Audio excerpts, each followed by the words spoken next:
లూకా సువార్త 8వ అధ్యాయము 9వ వచనం. ఆయన శిష్యులు చదువుతాను. ఈ ఉపమాన భావం ఏమిటని ఆయన అడగగా ఆయన ఇదంతా ఉంది కానీ 8:15 చదువు. 8:15 మరికొన్ని మంచి నేలను పడెను, అవి మొలిచి నూరంతలుగా ఫలించెను. ఈ మాటలు పలుకుచు వినుటకు చెవులు కలవాడు వినును. కాదమ్మా, లూకా సువార్త 8:15 వచనం. 8వ అధ్యాయం 15వ వచనం. మంచి నేల నుండి విత్తనమును పోయిన వారు ఎవరనగా యోగ్యమైన మంచి మనసుతో వాక్యము విని దాన్ని అవలంబించి ఓపికతో ఫలించు వారు. హల్లెలూయా. మిక్కిలిగా ప్రేమించే మా ప్రియ పరలోకపు తండ్రి, మీకు వందనాలు స్తుతి స్తోత్రాలు చెల్లించుకున్నాం. అయ్యా, విత్తబడిన వాక్యాన్ని, ఈ కొద్ది మాటల్ని నాలో మాలో ఫలింపచేయండి. ఏ విషయంలో ఫలించకుండా ఈ సంవత్సరం ఉన్నామో మరి నూతన సంవత్సరంలో ఫలించు వారు లాగున, అనేకులకు ఫలములు అందించు వారు లాగున, ఆత్మీయ జీవులు ఎదుగులాగా సహాయం దయచేయమని, ఈ వాక్యము ఇక మీద వచ్చే ప్రతి వాక్యము నాకు మాకు మంచి నేరమైన విత్తనం వల్ల ఫలింపచేయమని, అభివృద్ధి పరచమని, అనేకులకి ఆశ్చర్యకరంగా ఉంచమని. అయ్యా, సంవత్సరం జనవరి నుంచి ఈ డిసెంబర్ ఆఖరి ఆదివారం వరకు నీ కృపతో, నీ దయతో, నీ వాక్కుతో, నీ ప్రత్యక్షతో నన్ను మమ్మల్ని ఎంతగానో బలపరిచి నడిపించావే. కృతజ్ఞతలు యేసయ్యా. అనేక ఇరుకు ఇబ్బందుల మధ్య కూడా, అనేక ఆటంకాల పోరాటాల మధ్య కూడా మమ్మల్ని ఎంతగానో నడిపించావే. కృతజ్ఞతలు. ఇంతకంటే అధికమైన వాక్కుతో, ఇంతకంటే అధికమైన 200 ఆశీర్వాదంతో నూతన సంవత్సరం అడిపెట్టే కృప మాకు దయచేయమని, మమ్మల్ని అందరినీ ఆత్మీయంగా ఫలింపచేయమని యేసునామమున తండ్రి, ఆమేన్. నేను సాయంకాలం పూట ఏం చెప్పాలని కొద్దిసేపు ఆలోచించినప్పుడు నా మనసులో ఒక మధ్యాహ్నం నేను ఇక్కడికి వచ్చాను, 12 టైంలో వచ్చాను. వచ్చి కాసేపు ప్రార్థన చేసుకుని వాక్యం సిద్ధపడదామని కూర్చున్నప్పుడు నా మనసులో ఒక మాట వచ్చింది, ఫలించుట. ఏంటి? ఫలించుట అని. ఫలించుట అన్నప్పుడు బైబిల్తో నేను తిరగేసుకున్నప్పుడు నాకు ఈ వాక్యం అనిపించింది. దీంట్లో 4 రకాలైన మాటలు ఉన్నాయి. చూడండి ఒకసారి. 9 నుంచి 15 చదవండి. ఎవరన్నా నిదానంగా ఓపిక చదవండి. చదవమ్మా. ఆయన శిష్యులు చదివేసి ఈ ఉపమాన భావం ఏమిటని ఆయన అడగగా, ఆయన దేవుని రాజమర్మము ఎరుగుట మీకు అనుగ్రహింపబడి ఉన్నది. ఇతరులైతే చూచియు చూడకయు వినియు గ్రహింపకయు ఉండునట్లు వారికి ఉపమాన రీతిగా బోధింపబడుచున్నది. ఈ ఉపమాన భావం ఏమనగా, విత్తనము దేవుని వాక్యము. త్రోవ పక్క నుండి వారు వినువారు గాని నమ్మి రక్షణ పొందకుండానట్లు అపవాది వచ్చి వారి హృదయంలో నుండి వాక్యం ఎత్తుకొని పోవును. రాతి నేల నుండి వారెవరనగా వినునప్పుడు వాక్యమును సంతోషముగా అంగీకరించేవారు గాని వారికి వేరు లేనందున కొంచెము కాలము నమ్మి శోధన కాలమున తొలగిపోవుదురు. ముండ్ల పొదలలో పడిన వారెవరనగా విని కాలము గడిచిన కొలది ఈ జీవన సంబంధమైన విచారముల చేతను ధనభోగముల చేతను అణచివేయబడి పరిపక్వముగా ఫలింపని వారు. మంచి నేల నుండి వారెవరనగా యోగ్యమైన మంచి మనసుతో వాక్యము విని దాన్ని అవలంబించి ఓపికతో ఫలించువారు. హల్లెలూయా. ఇక్కడ 4 రకాల విత్తనాలు దేవుడు అందించాడు. అంటే సంఘములో ఒక బాగా గుర్తుపెట్టుకున్నాము. అయ్యా, కలిపేసి కావాలండి, కావాలంటే కలిపేసి పర్వాలేదు, అది వేసి బాగా గుర్తుపెట్టుకున్నాము. సంఘంలో అందరికీ వాక్యం ఒకటే వస్తుంది. అవునా కదా? మనిషి కూడా నేను చెప్పగలిగిన ఇక్కడ ఉన్న అందరికీ కూడా సంఘంలో అందరికీ వాక్యము ఒకటే. దీంట్లో 4 రకాల విశ్వాసులు ఉంటారు. ఎవరు? ఇక్కడ 4 రకాల విత్తనాలు పోల్చాడు. అంటే ఏ సంఘంలో అయినా సరే, మన సంఘమైనా ఏ సంఘంలో అయినా 4 రకాలైన విశ్వాసులు ఉంటారు. ఆ 4 రకాల విత్తనాలు ఎవరంటే విశ్వాసులే విత్తనం, వాక్యమే విత్తనం. 4 రకాల పోలిక నేను షార్ట్కట్ చెప్పి ముందుకు వెళ్తాను. ఫస్ట్ విత్తనం చూడండి ఒకసారి. చదువు. మొదటి విత్తనం త్రోవ పక్క నుండి వారు. త్రోవ ఉండము ఒకటి చెప్తాను. త్రోవ పక్క నుండి వారు వినువారు గాని నమ్మి రక్షణ పొందకున్నట్లు అపవాది వచ్చి వారి హృదయంలో నుండి వాక్యం ఎత్తుకొని పోవును. వాక్యము ఎత్తుకొని పోవును. ఇది ఒక విత్తనం. 2, రాతి నేల నుండి వారు ఎవరనగా వినినప్పుడు వాక్యం సంతోషంగా అంగీకరించువారు కానీ వారికి వేరు లేనందున కొంచెం కాలం నమ్మి శోధన కాలం కలిగిపోయింది. 2, 3, మొండ్ల పొదలో పడిన విత్తనం వారెవరనగా వీరి కాలము గడిచిన కొలది ఈ జీవన సంబంధం విచారము చేత ధన భోగముల చేత అణచివేయబడి పరిపక్వంగా ఫలింపవారు. 4 ఎవరంటే మంచి నేలను విత్తనం పోలిన వారనగా యోగ్యమైన మంచి మనసుతో వాక్యం విని దాన్ని అవలంబించి ఓపికతో ఫలించువారు. అంటే దేవుడు ఉపమాన రీతిగా శిష్యులకి అందరికీ చెప్పాడు. ఈ 4 రకాల విత్తనాల గురించి చెప్పమ్మా, తర్వాత విత్తనాలు సరిగ్గా ఇక్కడ 4 రకాలైన విత్తనాల గురించి చెప్పాడు. సంఘంలో 4 రకాలైన విశ్వాసులు ఉంటారు, గుర్తుపెట్టుకోండి. అండ్ అందరూ ఎందుకని సంఘంలో అందరూ ఫలించరు? కొంతమంది అందరూ సంఘంలో, మీరందరూ సంఘంలోనే ఉన్నారు, వాక్యం అందరికీ వస్తుంది. కొంతమంది కొద్ది కాలంలోనే తొందరగా అభివృద్ధి పొందుకుంటారు. కొంతమంది 2, 3, 4 సంవత్సరాలను అభివృద్ధి పొందుకోరు. ఎందుకంటే ఈ 4 రకాల విత్తనాల్లో మీరు ఏ విత్తనంలో ఉన్నారో తెలుసుకుంటే అప్పుడు మీకు అర్థమవుతుంది. దాన్ని సరి చేసుకుంటే ఆఖరణ విత్తనం చెప్పారే, ఎవరైతే వాక్యం విని అంగీకరించి ఫలిస్తారో వారు బహుగా ఫలిస్తారు, ఓపికతో ఫలిస్తారు. నువ్వు నేను దేవుడు ఈ విత్తనంలో ఉండాలని కోరుకున్నాడు. రాతి నేల ఉండే విత్తనం లాగానో, మొండ్ల పొదలో ఉండే విత్తనం లాగానో, త్రోవ పక్కన పడేసి విత్తనాలుగా ఉండకుండా మంచి నేల పడి విత్తనం వలె ఉండాలని దేవుడు నిన్ను నన్ను కోరుకుంటున్నాడు. ఈ రోజున ఈ సంవత్సరం అంతా గతించిపోయింది. ఇప్పుడు ఈ వాక్యం మీకు అర్థమవుతే కొద్ది గొప్ప 2021 అన్న ఆత్మీయంగా మీరు ఫలిస్తారు, కుటుంబంలో ఫలిస్తారు, లోకపరంగా కూడా మీరు ఫలిస్తారు. ఇప్పుడు ఎవరైనా సరే మీరు ఒక మొక్క తెచ్చుకున్నారు అనుకోండి, మీకు అర్థం కూడా చెప్తాం. ఒక మొక్క తెచ్చుకున్నా, ఒక మామిడికాయ టెంకాయ ఏదన్నా నాటినా ఎక్కడ నాటుతాయి? ఎక్కడ పడేస్తారా? పడే ఒక మంచి చోట పొయ్యి తీసి చక్కగా నీట్గా ఈ గులాబీ మొక్క ఇక్కడ పెడితే బాగుంటుంది, లేదా ఈ మామిడికాయ ట్యాంక్ ఇక్కడ పెడితే మన ఇంటి దగ్గర బాగుంటుంది, ఇది ఫలిస్తుంది అని చెప్పి మనము ఒక ప్రత్యేక స్థలం తీసుకుని దాన్ని శ్రద్ధతో నాటుతాం. ఎందుకని? ఇప్పుడు మామిడికాయ ఒక ట్యాంక్ నాటామనుకోండి, అది చెట్టు ఒక రోజు ఏమవుతుంది? చెట్టు నిండా కాయలు కాస్తాయి. మన రాము గారి ఇంట్లో మామిడికాయ చెట్టు ఉంది. ఆ సీజన్ వచ్చినప్పుడు చాలా కాయలు కాసి వంగిపోతా ఉంటాయి. ఈ రోడ్డు పక్కన ఉన్న వాళ్ళందరూ రాళ్ళతో కొట్టే కర్త కొట్టి తీసుకుని వెళ్ళిపోతారు. కానీ ఫలించినట్టే కదా. అంటే నువ్వు నేను కూడా ఫలించేవారుగా ఉన్న దేవుని ఉద్దేశము, సంఘంలోకి నువ్వు వచ్చావంటే ఉన్న వ్యక్తిగా ఉండకూడదు, ఫలించే వ్యక్తిగా ఉండాలి. ఆత్మీయంగా నువ్వు ఫలించాలి, ఆర్థికంగా ఫలించాలి, అన్ని రకాలుగా ఫలించాలి. ప్రియుడా, నీ ఆత్మ వర్ధిల్లుచున్న ప్రకారము నువ్వు అన్ని విషయంలో కూడా సౌఖ్యంగా బాగుండాలి, సంతోషంగా ఉండాలి, సమాధానకరంగా ఉండాలి, ఆశీర్వాదకరంగా ఉండాలి, నువ్వు బహుగా ఫలించాలి, వర్ధిల్లాలి అని దేవుడు చెప్తాం. కానీ ఈ రోజు దేవుడు చెప్తానికి వ్యతిరేకంగా ఉంటుంది ఎవరంటే ఈ 3 రకాల విత్తనాలు వాళ్ళు. ఈ 4 రకాల విత్తనాలు, 4 రకాల విశ్వాసం నేను క్లుప్తంగా చెప్తాను. ఈ చెప్పండి గంట పడుతుంది, కానీ మీ షార్ట్ మెసేజ్ చెప్తాను. ఒక్కొక్క విత్తనం గురించి చెప్తాను. ఈ ఒక గుర్తుపెట్టుకోండి అమ్మా, నేను చెబుతున్నప్పుడే ఏ విత్తనం మీరు పోలున్నారో మీరే గ్రహించుకోవాలి. ఇప్పుడు మీరు ఎట్లా ఉన్నారో అది మీరు ముఖం చూస్తాను, మీ స్థితిగతులను దేవుడు తెలుసు. కాబట్టి ఏ విత్తనాన్ని పోలి మీరు ఉన్నారో వాక్యాన్ని ముందు పెట్టుకొని దాన్ని సరి చేసుకుంటే ఈ 2021 మీరు బహుగా ఫలించే వారిగా ఉంటారు. హల్లెలూయా. మొట్టమొదటి చూద్దాం విత్తనం.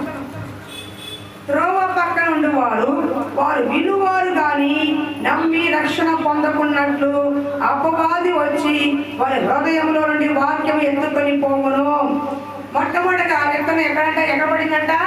త్రోవ పక్కన పడిందంట. త్రోవ పక్కన పడితే దాన్ని ఎవరు పట్టించుకుంటారా? మన ఇంట్లో ఉన్న చెట్టు అయితే చక్కగా శ్రద్ధ పెట్టి మొక్కకు నీరు పోసి ఎదగపోతే ఎరువేసి ఏదో రకంగా దంటాలు పడి పెంచుకుంటాం. అదే రోడ్డు మీద చెట్లు అనుకోండి, అవే పెరుగుతూ ఉంటుంది, ఎవరు కూడా పట్టించుకోరు. కొన్ని అయితే లోపల భూమిలోకి వెళ్ళిపోయి తొక్కుతున్నప్పుడు ఏమవుతుంది? విత్తనాలు ఒక పడి అనుకోండి, తొక్కుతున్నప్పుడు ఏమవుతుంది? మన పాదం పడినప్పుడు, చొప్పు పడినప్పుడు అడిగిపోతాయి, లోపల ఎదగో. కొన్ని ఎదుగుతాయి, కొన్ని ఎదగో. ఈ త్రోవ పక్కన పడిన వారు ఎలాంటి వారంటే వాళ్ళ సంఘంలోకి వస్తారు, వాక్యం వింటారు, రక్షణ వాళ్ళకి వాక్యం వింటారు, కానీ ఏ మాత్రం కూడా వాళ్ళ హృదయంలో బలం ఉండదు. వాళ్ళ హృదయంలో బలం ఉండదు. చూడండి ఒకసారి.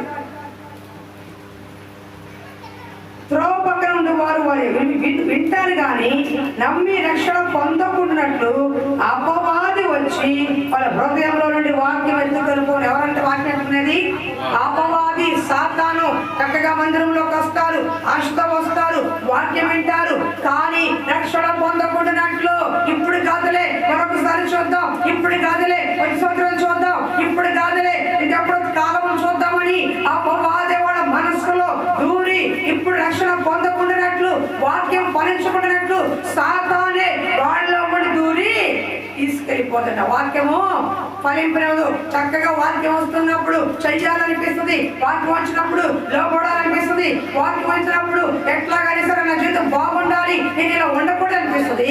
కానీ అపవాది ఏం చేస్తాడంటే, ఎవరికా ఎప్పుడేం తీసుకుంటావు, చిన్న వయసు ఎవరిలో ఉన్నావు, 18 ఏళ్ళు కూడా లేవు, అప్పుడు నీకు రక్షణ ఎందుకు? ఇంకా తినాలి, తాగాలి, సుఖం చూడాలి, ఎంత బాగుంది లైఫ్, లోకం ఎంత బాగుంది, అప్పుడే ఎందుకు నీకు రక్షణ అని ఎవరు వస్తుంటాడు కొడతాడు. పెద్దవాళ్ళు ఎవరైనా తీసుకోవాలనుకో, అయ్యా నీకు అప్పుడే ఎందుకు, ఇంకా వయసు ఉందలే, ఇంకా పనులు ఉన్నాయిలే, ఇంకా చాలా ఉన్నాయి కదా సమస్యలు, అప్పుడే ఎందుకు తీసుకోవడని వాళ్ళు కూడా అపవాది చెడగొడతాడు.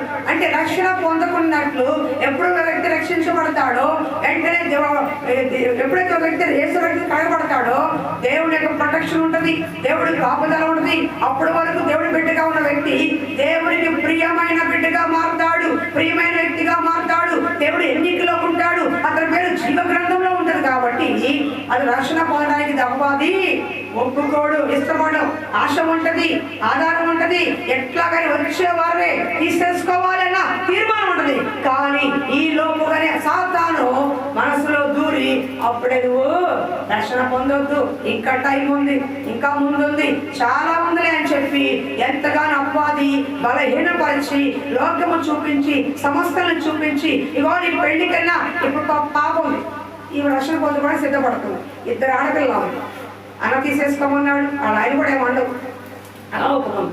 ఇప్పుడు ఆమె ఒప్పుకుంది, అందరూ అయిపోయారు. ఇంటికి వెళ్ళిన తర్వాత అమ్మ చెప్పింది, అమ్మ నేను రక్షణ పొందుకుంటాను. అలా అమ్మాయి వాళ్ళది, ఇవే నీకు 2 ఆడపిల్లలు ఉన్నారు, బిడ్డలు చేస్తావు, అల్లుడు కాళ్ళు కడగొద్దా, ఎత్తి మీద చల్లుకోవద్దా, పెట్టద్దా బొట్లు పోషణలు, అప్పుడే చేద్దామని అనుకోలేదు కదా. ఒక నా వల్ల పిల్లలు సర్లే అక్క, మరి మా అమ్మ పిల్లలకి పెళ్ళి అవ్వాలి ఉంది కదా, పెళ్ళైనా తీసుకుంటాను. ఎప్పుడే అమ్మాయికి అంతా 10 ఏళ్ళు ఉంది, పెళ్ళి అవ్వాలి, ఇంకో 10 ఏళ్ళు అవ్వాలి, ఇలా కొడతావా? రేపు దినము గురించి నువ్వు ఉంటారు. గుర్తుపెట్టుకోండి, వాక్యం చెప్తుంది, మన జీవితం ఆవిరి లాంటిది, ఎప్పుడు పగిలిపోతుందో తెలియదు. నేను బలవంతుణ్ణి, నాకేం కాదు అనుకున్న మహామహులే పడిపోయారు. ప్రపంచాన్ని జయించిన అలెగ్జాండర్ ఒక్క దోమగడ తెచ్చాడు. ప్రపంచాన్ని గడగడలాంటి అలెగ్జాండర్ ఒక దోమకాడి జ్వరం చచ్చిపోయాడు. అంత తెలుసా? అలెగ్జాండర్ వస్తున్నాడంటే రాజ్యానికి ఒడుగు పుడుతుంది. అలాంటి అలెగ్జాండర్ ఒక దోమకాడికి 10 రోజులు కూడా చచ్చిపోయాడు. మైక్ టైసన్ ఒక్క దెబ్బకి 90 సెకండ్లో మట్టి కనిపించాడంట. మైక్ టైసన్ ఒక్క పంచ్, అంటే మైక్ టైసన్ బాక్సర్, ఒక్క పంచ్ అలా ఇస్తే చాలు కొన్ని కోట్ల రూపాయలు వస్తాయి, కొన్ని ఎన్నో 100 కోట్లు సంపాదించాడు. కానీ అలాంటి వ్యక్తి బలహీనుడైపోయి ఈ రోజు జోకర్ లాగా బార్లో కూర్చుని సరదాగా ఆడుకుంటున్నాడు. బలమంతా తగ్గిపోయి, ఓపికంతా తగ్గిపోయి, ఒక్క 90 సెకండ్లకండి అతను సాక్షి చెప్పాడు, అతను తరఫున 90 సెకండ్ల కంటే ఒక్క పంచి కొద్దగానే అవతల పడిపోయాడు. 90 సెకండ్ అంటే ఎంత అండి? ఇప్పుడు ఒక మనిషి కొట్టాలంటే ఎంత బలహీనంగా ఉన్నా గౌరీ కొట్టడం పడతారు, చల్లగా ఉండి పెళ్లి పట్టు కొడుకుని పడదు. కానీ బలవంతుడు ఎదురుకున్న బలవంతుడిని 90 సెకండ్లో ఒకే ఒక గుద్దు పెట్టాడు, దెబ్బ పడిపోయాడు. వరల్డ్ రికార్డ్ ఇప్పటికి ఎవరు బ్రేక్ చేయలేదండి. అర్థమవుతుందా? అలాంటి బలవంతుడు కూడా ఈ రోజున బార్లో జోకర్గా మిగిలిపోయాడు. ఎలా తెలుసా? బాక్సర్ ఎక్కడ ఉంటాడు మైక్ టైసన్, నేను నిన్ను కొడతాను, నువ్వు పడిపో, నేను నీ డాలర్ ఇస్తాను అంటే ఏంటి? జోకర్ లాగా తయారైపోయాడు. ప్రపంచంలో ఎప్పుడు ఏది శాశ్వతం కాదు, డబ్బు శాశ్వతం కాదు, ఏది కాదు. దేవుడు ఇచ్చిన రక్షణ ఒకటే ఇక్కడ మనకి శాశ్వతం. మార్లీ మన్రో శాస్త్రం చెప్ప మళ్ళీ చెప్తా, తొందరగా రక్షణ వచ్చింది టైం ఏం పర్వాలేదు వినండి. మార్లీ మన్రో 16 సంవత్సరాలకి సినీ ఫీల్డ్కి వచ్చింది. మహాస్వరూపం, మంచి అందగత్తి, బొమ్మలాగా ఉంటుంది, బుట్ట బొమ్మలాగా ఉంటుంది, మంచి అందగత్తి. యూట్యూబ్లో కొట్టండి మార్లీ మన్రో అని, ఫొటోస్ అన్నీ వస్తాయి, చాలా అందగత్తి. అలాంటి మార్లీ మన్రోకి బిల్లీ గ్రహం గారిని దేవుడు ప్రేరేపించాడు, వెళ్ళి సువార్త చెప్పు, రక్షణ పొంది చెప్పంటే మార్లీ మనకి ఫోన్ చేశారు, 20 నిమిషాలు అపాయింట్మెంట్ ఇచ్చింది ఆవిడ. అప్పటికే కొన్ని కోట్ల రూపాయలు సంపాదించింది, కోట్ల రూపాయల అభిమానులు ఉన్నారు, కోట్ల మంది అభిమానులు ఉన్నారు. డబ్బుకు లోటు లేదు, సంపాదన లోటు లేదు, ఘనతకు లోటు లేదు. మార్లిన్ మన్రో అంటే అమెరికా ప్రెసిడెంట్ సైతం పడేసిపోయేవాడు. ఆవిడ చూస్తే చాలు అమెరికా ప్రెసిడెంట్ కూడా లేచి నుంచుని ఆహ్వానించాడు. అంత అందగతే, అంత మంచి ఘనత డబ్బు పలుకుడు ఉంది అమ్మాయి. అయితే బిల్లీ గ్రహం గారు వెళ్ళి మార్లిన్ దేవుడు చెబుతున్నాడు రక్షణ పొందుకోమని అంటే కూర్చుని ఒక తగిలిందంట. అహంకారంతో ఇలా కూర్చున్నది, కూర్చుని తగిలిందంట. అని ఏం మాట్లాడుతున్నారు మీరు? నాకేం తక్కువ, డబ్బు ఉంది, పలుకుబడి ఉంది, అందం ఉంది, చందం ఉంది, నాకు దేవుడు నమ్ముకోవాల్సిన అవసరం ఏంది అనిందంట. అని నేను ప్రొప్పుడే ఏం నమ్ముకోను, చివరాక చూస్తాలే అందంట. అన్న తర్వాత ఆయన వచ్చేసాడు. మీరు నమ్మండి, సరిగ్గా వారం తిరిగేపాటికే 36 సంవత్సరాల వయసులో ఎలా చనిపోయింది ఎప్పటికీ తెలియదు, చచ్చిపోయింది. కరెక్ట్గా వారానికే. నిద్ర మాత్రమే మింగింది అని అంటారు కొంతమంది, ఎవరో నిద్ర మాత్రమే చనిపోయారు. ఇప్పుడు వరకు ఆవిడ చావు మిస్టరీగా మీద చంపిందా చంపేసరిగా తెలిసిందా. అప్పటి నుంచి 36 యవన ప్రాయం, కొంచెం వయసులో ఉన్నప్పుడే, అందంగా ఉన్నప్పుడే, లక్షలాది రూపాయలు ఉన్నప్పుడే, కోట్ల రూపాయల అభిమానులు ఉన్నప్పుడే ఎంతో మంది ఏడ్చి చనిపోయారు ఆవిడ కోసం. అంత అందగలిగి అంత పేరున్నావిడ. కానీ వారానికి ఉంది ఆవిడ, నాకు డబ్బు ఉంది, పలుకుబడి ఉంది. ఆవిడ ఒక చిటికేస్తే అమెరికా ప్రెసిడెంట్ వచ్చి నుంచుంటాడు. జాన్ కెనడీ అనే వ్యక్తి 3 సార్లు అడిగాడు, నన్ను పెళ్లి చేసుకుంటావా అని. అమెరికా ప్రెసిడెంట్ అంత అందగెత్తే ఆవిడ, అంత హోదాలో ఉన్న ఆవిడ వారం తిరగకుండా చనిపోయిందండి. ఎప్పుడు కూడా రక్షణ మనం ఎప్పుడు నిర్లక్ష్యమో చెయ్యకూడదు. ఎందుకంటే అపవాది రక్షణ పొందుకోవడానికి ఒప్పుకోదు. యేసు రక్తంతో కడగబట్టాం, దేవుడి దగ్గరతో ఉంటాం, దేవుడి సరిలో వాడబట్టం వాడికి ఇష్టం లేదు. కాబట్టి వాక్యం వస్తున్నా సరే నిర్లక్ష్యంగా తీసేయి, నీకు కాదు పక్కన పెట్టాయని అపవాది వాడవచ్చు. వాక్యాన్ని దొంగిలిస్తాడు. చూడండి ఒకసారి, వారి హృదయంలో వాక్యం ఎత్తుకుని వాళ్ళు ఏం చేస్తారు? వాళ్ళు ఫలించరు. ఫలిస్తారా? రక్షణ పొందకుండా దేవుడికి దూరంగా ఉన్నాడు, ఫలిస్తారా? ఒక విత్తనం పోయింది అంటే ఒక విశ్వాసం ఆ విధంగా వెనక్కి ఎంత వాక్యం చెప్పిన కొంతమంది రాత్రి గుండేసుకుని కూర్చుంటారు. ఎవరు రక్షణ పొందుకోరు, అయ్యా తీసుకోండి అని సరే అలా వెనక్కి చాలా ఉన్నారు. 10 ఏళ్ళ నుంచి 15 నుంచి 20 ఏళ్ళ నుంచి కూడా ఇంకా ఉన్నారు సంఘంలో రక్షణ పొందుకోండి. తెలుసా మీకు? అలాంటి వాళ్ళు దేవుల్లో ఫలించారు. రెండవ విత్తనం చదవండి అమ్మ.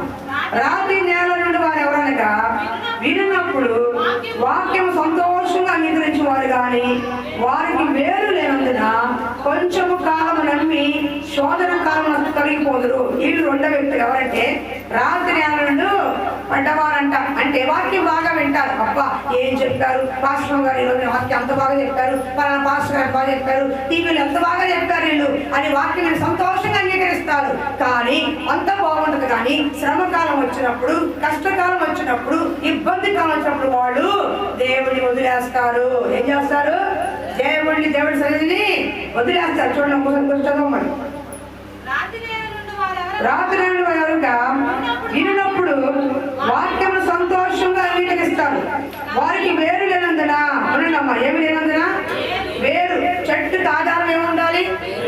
వేరు ఉండాలి. మనం కూడా చెప్పారు ఒకసారి, ప్రతి చెట్టుకి లోతైన వేరు ఉంటే గాలి తుఫాను ఏది వచ్చినా సరే తట్టుకుని నిలబడింది. ఆ వేరు పైనే ఉందనుకో, గాలి వచ్చినప్పుడు తుఫాను వచ్చినప్పుడు చెట్లు పడిపోయి, విన్నారని చాలా చెట్లు పడిపోయి, తుఫాను వచ్చినప్పుడు గాలి వచ్చినప్పుడు చెట్లు రోడ్డు పడిపోయి అంటారు. ఎందుకని? వేరు బలహీనంగా ఉండటం వల్ల.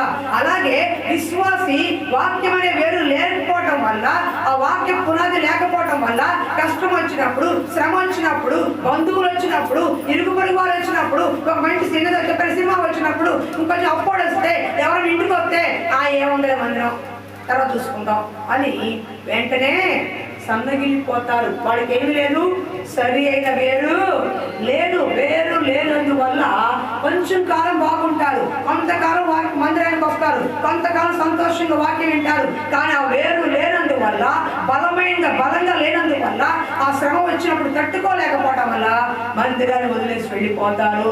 ఎందుకు మందిరాన్ని వదిలేసి వెళ్ళిపోతారు? చాలా మంది సరి అయిన పునాది వేరు వాళ్ళకి లేనందువల్ల. వాక్యం వింటే కాదండి, ఆ విన్న వాక్యం ఏం చేయాలి? అప్లై చేసుకోవాలి. మీ ముందు కంచంలో అన్నం పెట్టామనుకోండి, చూస్తే కడుపునిద్దా? మీకు బిర్యానీ పెట్టాం, పక్కన జాయింట్ వేసాము, చూస్తూ ఉంటే కడుపునిద్దా? తింటే నిద్దా? వింటే నిండిది. వాక్యం విని అబ్బా ఎంత బాగుంది చప్పట్లు కొడితే కాదు, ఆ వాక్యం మీరు ఏం చేయాలి? తినాలి. ఆహారంగా నరనరాల్లోకి వెళ్ళిపోవాలి, జీర్ణించుకోవాలి. ఈ రోజు ఏ వాక్యం చెప్పారని ఇంటికాడ భార్యాభర్తలు కూర్చుని డిస్కషన్ చేసుకోవాలి, అమ్మలక్కలు కూర్చుని డిస్కషన్ చేసుకోవాలి. అంతేగాని ఇంటికాడ కూర్చుని ఈ మాటలు ఆ మాటలు చెప్పుకుంటే ఏ రోజన్నా ఇక్కడ ఉన్న వాక్యాన్ని ఇంటికాడ ఎంతమంది ఎవరు వేసుకున్నారు? ఈ రోజు ఇట్లా ఉంది వాక్యం, ఇలా చెప్పారు నా గురించే వీళ్ళ గురించే, లేదా వాక్యం ఇలా ఉంది మరి నేను కూడా ఇలా ఉండాలి, సంఘంలో కొందరు బిడ్డలు ఇట్లా ఉన్నారు వాళ్ళు కూడా బాగుంటే బాగుండి వాక్యం వింటే బాగుండి ఎంత అనుకున్నారు? నా తెలిసి ఇక్కడ ఒక్క వాళ్ళు అనుకోవాలి. ఇక్కడ మెట్టు దిగడం ఆలస్యం, మీ పళ్ళు మీకు వెళ్ళిపోతారు. అలా ఉంటే వాళ్ళకి ఏమీ లేదు, వేరు లేదు. వేరు ఎప్పుడు వస్తుందో తెలుసా? వాక్యం విని విని తిని తిని బలంగా నరనరాల్లోకి వెళ్ళిపోవాలి. నీకు రక్తం సరిగ్గా ఉంటేనే ఇక బలంగా ఉంటాం, లేకపోతే నీకు రక్తం లేదమ్మా నీరసంగా ఉన్నావు, రక్తం ఎక్కించాలి, బలం లేదు నీకు అంటారు. వేరు లేకపోతే చెట్టు పడిపోయినట్టుగా మనం కూడా పడిపోతాం. 2 రకాల విశ్వాసం చెప్పారు. ఒకటి ఎవరు చెప్పాము? ప్రభు పక్కన ఉండేవాళ్ళు. అపవాది వచ్చి వాక్యం వింటారు, సంతోషంగా అబ్బా బాగుందంటారు, కానీ అపవాది వచ్చి వాళ్ళలో ఉన్న వాక్యాన్ని తీసుకెళ్ళిపోవాలి. రెండో వాళ్ళు ఎవరు? రాత్రి ఎలా పడిన వాళ్ళు. వాక్యం సంతోషంగా ఉంటారు, చప్పట్లు కొడతారు, ఎంత బాగుందో మా పాస్టర్ గారు లాగా ఎవరు చెప్పలేరు, పాస్టర్ గారు చెప్పలేరని ఎంతో పొగుడతారు. కానీ వాళ్ళని వేరు లేదు, ఏమవుతుంది? వాక్యము పోతుంది. కష్ట సమయంలో వాళ్ళు నిలబడరు, ఒక మాట అన్నా వాళ్ళకి వెళ్ళిపోతారు, గట్టి కలిసి వాళ్ళకి వెళ్ళిపోతారు. వాళ్ళ ఇంటికి వాళ్ళకైనా అప్పుడు వచ్చి వెళ్ళిపోతారు. దేనికైనా లేదు, దూరం అయ్యేదానికి దేవుడికే. ఎందుకు? వేరు లేనందు వల్ల. మూడోది త్వరగా, మొండ్ల పొదలో పడిన విత్తనం విని వాక్యం విని కాలం గడిచిన కొలది ఈ జీవన సంబంధ విచారం చేత ధన భోగముల చేత అణిచివేయబడి పరిపక్వంగా ఫలింపని వారు. ఎవరంట వీళ్ళు? అమ్మ ఎక్కడికి? సరే తాళం తీసుకో అమ్మ, తాళం ఉంటారు. హల్లెలూయా. ఎవరు వీళ్ళు? సారీ, మొండ్ల పొదలో పడిన విత్తనం అంట. కాలం గడిచే కొద్దీ ఈ జీవం అంటే వినండి, ఇప్పుడు మీరు ఏదైనా కూరగాయలు మొక్కలు వేస్తారనుకోండి, పైన ముళ్ళు పొదలు ఉంటాయి, ఎదుగుతుందా? అణిగిపోతుంది. మీకు అర్థమవుతుంది. ఏ మొక్క అయినా సరే ముళ్ళ పొదలు ఉంటే అది అణిగిపోయి సరైన గ్రోత్ రాదు. అలాగే వాక్యం వింటున్నారే కానీ కాలము గడిచే కొద్దీ, సంవత్సరాలు గడిచే కొద్దీ ఈ జీవన సంబంధ వ్యాపారంలో పడిపోయి అపవాది చోటిచ్చి, ఆ ధనాపేక్ష చోటిచ్చి, వ్యాపారానికి చోటిచ్చి, సొంత పనులకు చోటిచ్చి, సొంత కార్యం చోటిచ్చి, పెళ్ళిళ్ళకి పేరెంటానికి చోటిచ్చి, దేవుడి మందిరాన్ని వదిలేసి వాళ్ళు ఫలింపని వారు. ఎవరు వాళ్ళు? సరైన రీతిలో ఫలింపవారు. చూడండి ఇంకోసారి చదవమ్మా. మొండ్ల పొదలో పడిన వారు ఎవరనగా విని కాలం గడిచిన కొలది ఈ జీవన సంబంధమైన విచారముల చేత, వినండి కాదు, ఈ జీవన సంబంధమైన విచారముల చేత అంటే ఏంటి? రేపు ఏం చేయాలి, రేపు పరిస్థితి ఏంటి, రేపు ఏం చేయాలి, రేపు ఏం కట్టాలి, రేపు ఎవరికి సమాధానం చెప్పాలి, రేపు నా పరిస్థితి ఏంటి, రేపు తింటాకి ఏంటి, వంటాకి ఏంటి, ఈ జీవన సంబంధమైన విచారముల చేత ఉన్నవారు. రెండోది ధన భోగముల చేత అంటే సరి అయిన ఆర్థికపరమైన గ్రోత్ లేకుండా, ఫలించకుండా, వాళ్ళ సొంత ఆలోచనతో పెట్టుకుని అప్పులు చేసుకుని సరైన ఆర్థికమైన పరిస్థితులు లేకుండా చేసుకున్నవారు. ఆర్థికంగా ఎప్పుడైనా గుర్తుపెట్టుకోండి, మీరు ఆర్థికంగా ఫలించాలని చెప్పాను ఒకసారి. ఇప్పుడు దశమ పక్కన పెట్టేసండి. అసలు మీరు ఆర్థికంగా ఫలించాలంటే వచ్చే సంపాదన ఎంత, పెట్టే ఖర్చు ఎంత తెలుసుకోవాలి. అర్థమవుతుందా? ఆర్థికంగా ఒక వ్యక్తి అప్పులు పాలు ఎప్పుడవుతారు? ఎప్పుడు అప్పులు పాలు అవ్వాలి? ఏదైనా అత్యవసరం అయితే అప్పు చేయొచ్చు. ఇల్లు కట్టుకుంటున్నావా, బైక్ కొనుక్కుంటున్నావా, హాస్పిటల్లో ఉన్నారా, న్యాయపరంగా ఉంటే అప్పు చేయొచ్చు. తినడానికి, పడుకోవడానికి, తాగడానికి, వీడికి ఇష్టానుసారంగా అప్పులు చేస్తే ఎవరు తింటారు? తీర్చరు. అప్పుడు ఏమవుతుంది? ఈ జీవన సమయ విచారంలో కూర్చున్నప్పుడు అందరిలో కూర్చున్న వాళ్ళ ఆలోచన ఎలా ఉంటుందంటే, రేపొద్దున అప్పుడు వస్తాడు, కాలంలో వస్తాడు, వారంటీలో వస్తాడు, ఏం కట్టాలి, వాడికి ఏం సమాధానం చెప్పాలి. వారికి ఎక్కడ వాళ్ళకి వాళ్ళ ఆలోచన ఎక్కడ ఉంటుంది? అప్పుల దగ్గరే ఉంటుంది. వాళ్ళ ఆలోచన ఎక్కడ ఉంటుంది? రేపొద్దున ఏం చేయాలి, ఏ పని చేయాలి, ఏ పని 100 రూపాయలు అవుతుందనే ఆలోచన ఉంటుంది. కాబట్టి వాళ్ళు ఆత్మీయంగా ఎదగలేరు. ఆర్థికంగా నువ్వు నిలబడాలంటే మొట్టమొదటిగా అప్పు చేయడం మానే, కష్టపడి పని చేసుకో. 100 రూపాయల్లోనే నీకేమొస్తుంది తిను, అప్పు చేయకుండా. అప్పుడు నువ్వు అప్పులు పాలకుండా ఉంటావు. చేసేదేమో 100 రూపాయల సంపాదన, అప్పు 1000 రూపాయలు కనపడుతుంది. మరి అప్పులు పాలకు ఏం చేస్తారు? దేవుడు ఎప్పుడు అప్పు చేయమని నువ్వు అనేక జనానికి అప్పిస్తావని చెప్పాడు వాగ్దానం. మరి ఎందుకు క్రైస్తవులు అప్పు చేస్తున్నారు, ఇంకా అప్పులు పాలవుతున్నాయి ఎందుకు? ఒకటి కోరికలు బట్టి వాళ్ళ కొన్ని మనకి ఉండాలి. వాళ్ళు తింటున్నారు, మనం తినాలి. వాళ్ళు తాగుతున్నారు, మనం తాగాలి. అలా కోరికలు బట్టి అప్పులు పాలవుతున్నారు. రెండు, సరైన పని విధానం లేకుండా అవసరానికి అప్పు చేయటం. పనికి వెళ్తే రూపాయి వస్తుంది, పనికి వెళ్ళకపోతే ఇంట్లో ఉంటాం కాబట్టి ఖచ్చితంగా తినడానికి ఉండటానికి కనీసం అవసరం మనకి ఏం కావాలి? డబ్బు కావాలి. రోజువారీ కనీసం 100 రూపాయలు ఖర్చు ఉందనుకోండి, మనకి వెళ్ళకపోతే ఏమవుతుంది? ఆ అక్క దగ్గర, చెల్లి దగ్గర, అమ్మ దగ్గర, పక్కన దగ్గర అమ్మ 100 చదివిస్తాను. 100 ఏమవుతుంది? వచ్చేప్పటికే 10,000 కూర్చోదు. అప్పు కాదా? అప్పు కాదా అది? అంటే ఆర్థికంగా నువ్వు చితికిపోతున్నావంటే, అప్పులు పాలవుతున్నావంటే ఎక్కడ తేడా వస్తుందో ఫస్ట్ తెలుసుకోవాలి. ఎక్కడ నేను అప్పులు పాలవుతున్నా, దేనికి ఖర్చు పెడుతున్నాను, నా ఇంట్లో ఇంత ఖర్చు ఎందుకు అవుతుంది, ఇంత ఖర్చు వేస్ట్ ఎంత అవుతుంది, ఇది అవసరమా? మొన్నే కదా కూర తెచ్చుకున్నావు, ఇప్పుడు ఇది అవసరమా? ఈ కష్టకాలంలో అప్పు చేసి నా వల్ల నేను కూర తేవాలా, అప్పు చేసి నేను టీవీ కొనాలా, అప్పు చేసి నేను ఫ్రిడ్జ్ కొనాలా, అప్పు చేసి నేను ఈ పని చేయాలా, ఇది అవసరమా అని ఆలోచన చేసుకుంటే అప్పులు పాలవరు. నీకు వచ్చే ఆదాయం ఎంతో నీ ఖర్చు అంతే ఉండాలి. నీకు వచ్చే ఆదాయం 10,000, అప్పుడు 20,000 ఉంటే అప్పులు పాలకపోతే ఏం చేస్తారండి మీరు? అప్పులు పాలకపోతే ఏం చేస్తారు? నీకు ఎంత వస్తే అంతే తీసుకో, ఎంతలో ఉంటే అంతలో కొనుక్కో. ఒకరోజు దేవుడు ప్రార్థన చేయి, నిశ్చయముగా నీ చేతిని ఆశీర్వదిస్తాడు. ఎందుకంటే వాగ్దానం నిన్ను తలగా ఉంచుతారు కానీ తోకగా ఉంచను. ఈ రోజున సంఘంలో చాలా మంది తగ్గిపోతారు. ఎందుకో తెలుసా? ఈ లోకములో పడిపోయి, పాపములో పడిపోయి, అప్పులు పాలైపోయి, సమాధానం చెప్పుకోలేక, మందిరంలో కూర్చున్న వాక్యం ఎక్కక భయంతో కూర్చుని ఏం చెప్పాలి, ఎలా ఉంటది రేపు నా పరిస్థితి అని రకరకాలుగా ఆలోచించి వాక్యానికి మందిరానికి దూరం అయిపోతారు. మందిరంలో అప్పులు చేస్తారు, ఎక్కడ అడుగుతారో మందిరం రాదు. మందిరంలోనే అప్పులు చేసుకుంటారు. ఎక్కడ వీళ్ళు అడుగుతారో అన్న ఎందుకు ఏమన్నా అంటారు, ఇస్తారు. 2 వారాలు 3 వారాలు అయిపోతుంది. వాళ్ళు ఎవరో మందిరానికి వస్తే జాను అడుగుతాడేమో, మందిరానికి వస్తే రాము గారు అడుగుతాడేమో, అందుకని వారం నేను రాను. మన దగ్గర లేవు, వెళ్తే అప్పుడు అడుగుతాడు. కాబట్టి నేను ఈ మందిరానికి అనుకున్నప్పుడు వస్తా. ఎప్పుడుంటే నేను 2 నెలలు 3 నెలలు 4 నెలలు అయిపోతుంది. 500 ఇవ్వడం మందిరానికి రాడు. ఈ తప్ప ఎవరిది? వాళ్ళదా దేవుడిదా? ఎవరిదండి తప్పు? అందుకే మందిరంలో ఎవరు అప్పులు చేసుకోవాలి. సీరియస్గా చెప్తున్నా, సంఘ క్షేమం కోసం చెప్తున్నా. ఒకళ్ళనొకళ్ళు దయచేసి అప్పు చేయబాకండి, మీరు అప్పులు ఇవ్వబాకండి. సంఘానికి విశ్వాసం దూరం చేయబాకండి. మీరు ఇవ్వాలనుకుంటే ఫ్రీగా ఇచ్చేయండి. కష్టంలో ఉన్నారంటే ఇక బాబు 7 రూపాయలు తీసుకోవాలి పెట్టుకో, ఫ్రీగా ఇచ్చేయి. అంతే, అడగబాక.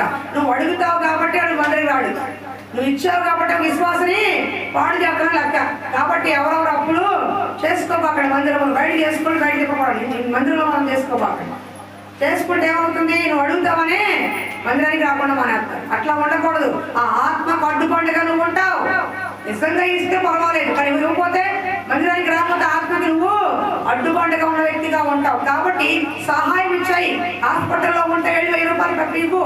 వెళ్ళావు హాస్పిటల్ తీసుకొని ఇచ్చాయి, అంతవరకు అయిపోద్ది. అంతేగాని ఏదో మాయమాటలు చెప్పి తినడానికి తాగడానికి ఆడికి అప్పులు పాలు చేసుకుని అప్పులు ఇవ్వద్దు. తర్వాత వాళ్ళు మందిరానికి ఏర్పడితే దానికి వచ్చిన తర్వాత నువ్వు అవుతావు.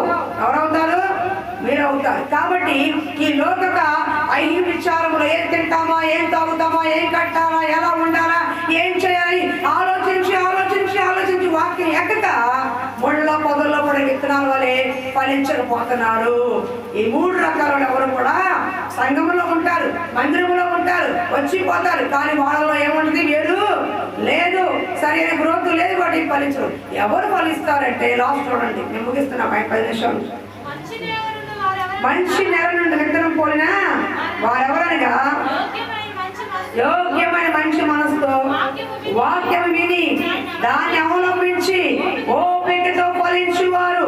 ఎవరైతే మంచి అంటే వాక్యం వింటారో, ఇది నా కోసమే, నా మంచి కోసమే, హెచ్చరిక వచ్చినా, గద్దింపు వచ్చినా, ప్రేమతో చెప్పినా, చెప్పబట్టి చెప్పినా, ఇగో ఈ మాట నా మంచి కోసమే, నా కుటుంబం కోసమే, నా కొరకే దేవుడు చెప్పాడని మంచి మనసుతో ఎవరైతే అంగీకరిస్తారో, లోబడతారో వారు ఫలిస్తారు.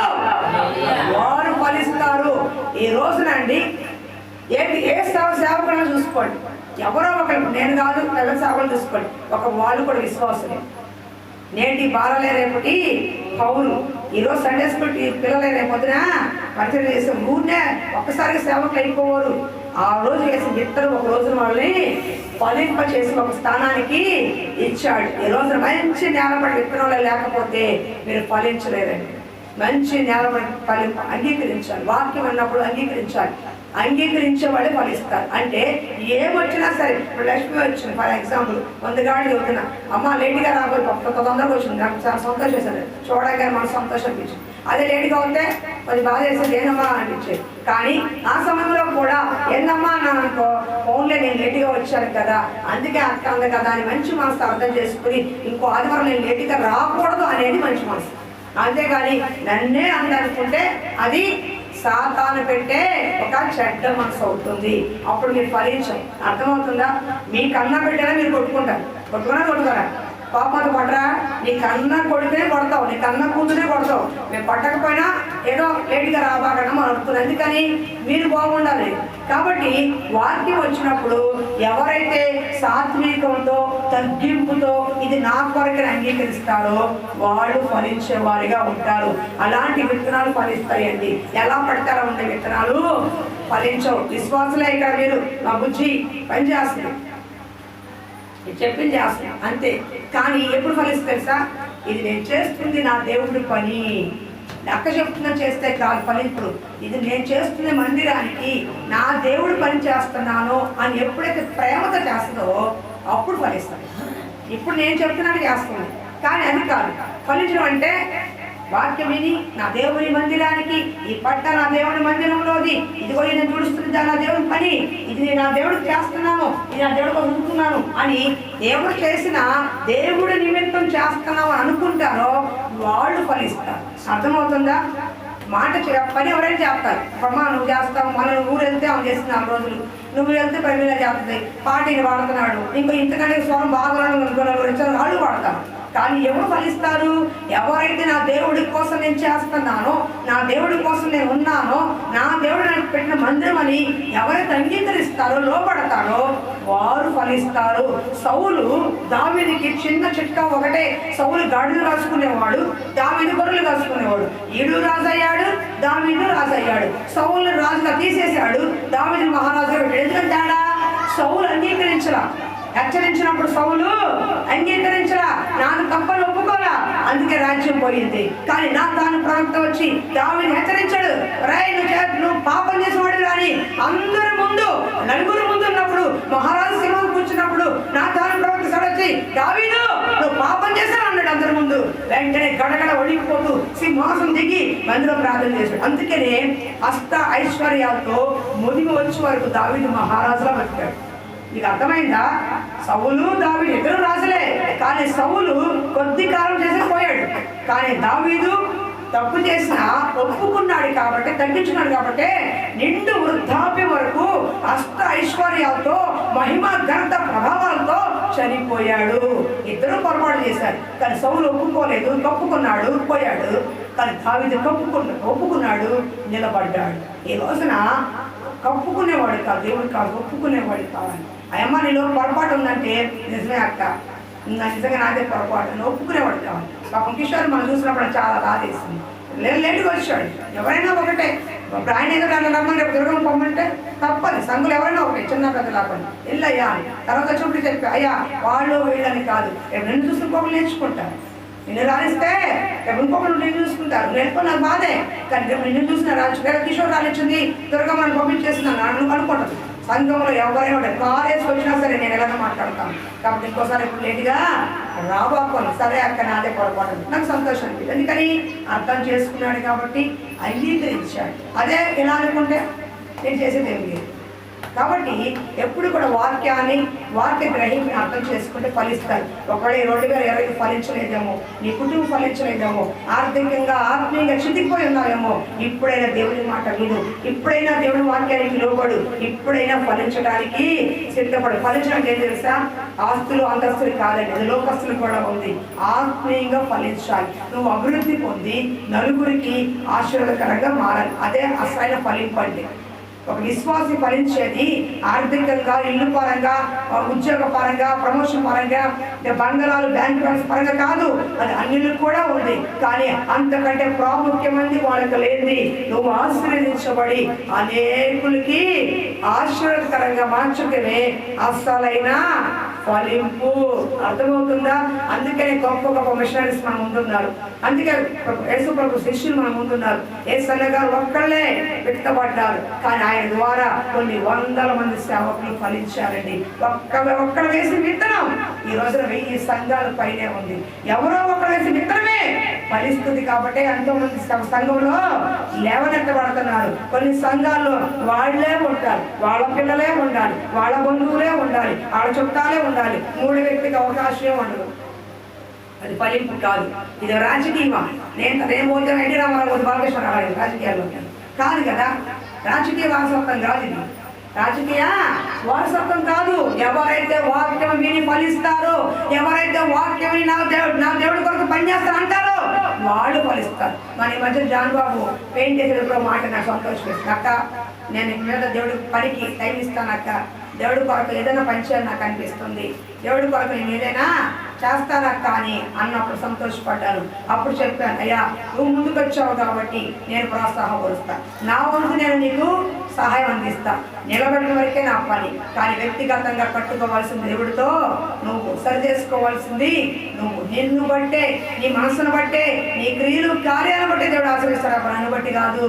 నేను ఎవరైనా సరే నిలబెడత వరకే నా పని. కానీ నీకు దేవుడికి ఏముండాలి? లింక్ ఉండాలి, అనుబంధం ఉండాలి, ఒక ఐక్యత ఉండాలి, సహవాస పరిశుద్ధత ఉండాలి. అప్పుడు నువ్వు ఫలిస్తావు. అర్థమవుతుందా? ఎవరు పెడితే వాళ్ళగా రావడానికి పోలదు. ఇది ఘనమైన పరిచర్య. పని ఎవరైనా చేస్తారు, కానీ పరిచర్య మాత్రం ప్రతిష్ఠించబడిన వారు మాత్రమే చెయ్యాలి. దేవుడికి అప్పగించుకున్న వారు మాత్రమే చెయ్యాలి. కాబట్టి సంఘానికి పిలిపిస్తున్నారు, ఎవరైనా దేవుడు పని చేయాలనుకుంటే రక్షణ పొంది వారు ఉంటారు. మొట్టమొదటి ఏముండాలి? పరిచయం చేయాలంటే రక్షణ పొందిన వారై ఉండాలి. రెండోది, తర్వాత మీ క్రియలు కార్యాలు దేవుడ సేవలు బలంగా ఉంటే, బాగుంది అనుకుంటే మిమ్మల్ని అభిషేకించి ఏ పరిచర్యకి మీరు దేవుడు వాడుకుంటాడో ఆ పరిచర్యను ప్రతిష్ఠిస్తాం. సంఘములు వాడబడచ్చు, సంఘం బయట వాడబడచ్చు, లేదా మీకంటూ ఎక్కడ చిన్న సంఘం ఉంటే అక్కడ కూడా మీరు వాడబడచ్చు, ఈ సంఘంలో నుంచే వాడబడచ్చు. ఏదైనా సరే ఏం చేయాలో సంఘాన్ని పిలిపిస్తున్నాయి. ఎవరైనా సరే నా దేవుడు పనిచేయని ఆసక్తి ఉన్న ముందుకు రండి, నా టర్మ్ కండిషన్స్ అయితే పర్సనల్గా మీకు చెప్తాను. అర్థమవుతుందా? కాబట్టి మీరు ఫలించండి. ఈ సంవత్సరం 2020 మీరు ఆత్మీయంగా, ఆర్థికంగా, ఆరోగ్యపరంగా నజరేయుడైన యేసు నామములో మీరు ఫలించును గాక. యేసు నామములో మీరు నాటిన కన్నీటి విత్తనాలు సంతోషంగా పంటతో కోయును గాక. కన్నీళ్లు విడిచి విత్తువాడు సంతోషగానంతో పంటను కోసుకెళ్తాడంట. అటువంటి పంట ఈ 2020 మీరు కోయవలెను గాక. ఆమేన్. ప్రమీల ప్రార్థన చేస్తుండగా అందరికీ స్తోత్రం.